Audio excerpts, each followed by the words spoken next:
0.76% है। वहीं कंजर्वेशन क्षेत्र नेटवर्क रिपोर्ट के अनुसार 16,829 वर्ग किलोमीटर के क्षेत्र को कवर करते हुए अन्य 218 अभयारण्य प्रस्तावित है।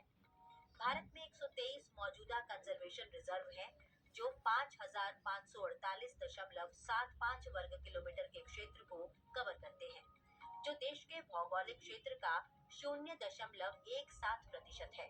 भारत में 220 मौजूदा सामुदायिक रिजर्व हैं, जो 1,455.16 वर्ग किलोमीटर के क्षेत्र को कवर करते हैं, जो देश के भौगोलिक क्षेत्र का 0.04% है।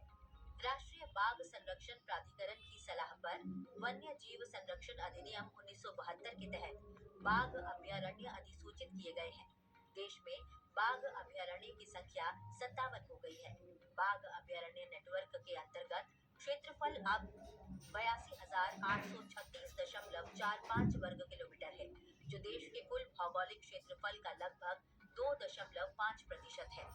देश के वन और वन्य जीव संसाधनों के संरक्षण और प्रबंधन के लिए विभिन्न कानून मौजूद हैं, जिसमें भारतीय वन अधिनियम 1927, वन संरक्षण एवं संवर्धन अधिनियम 1980, वन्य जीव संरक्षण अधिनियम 1972 और राज्य वन अधिनियम, वृक्ष संरक्षण अधिनियम और नियम शामिल हैं।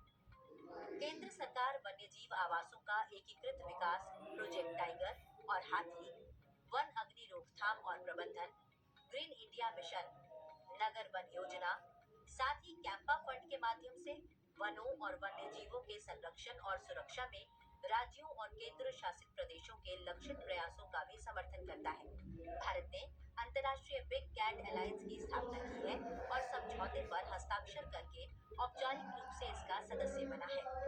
वन्य जीवों के लिए प्रमुख खतरों में उनके आवास का सिकुड़ना, वनों की कटाई, अवैध शिकार, प्रदूषण, जलवायु परिवर्तन और अवैध वन्य जीव व्यापार शामिल है।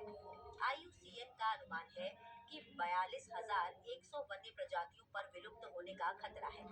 सरकारों के साथ ही प्रत्येक व्यक्ति के लिए यह समझना बेहद जरूरी है कि वन्य जीवों का संरक्षण हम सभी की जिम्मेदारी है, क्योंकि वन्य प्राणियों की विविधता से ही धरती का प्राकृतिक सौंदर्य है।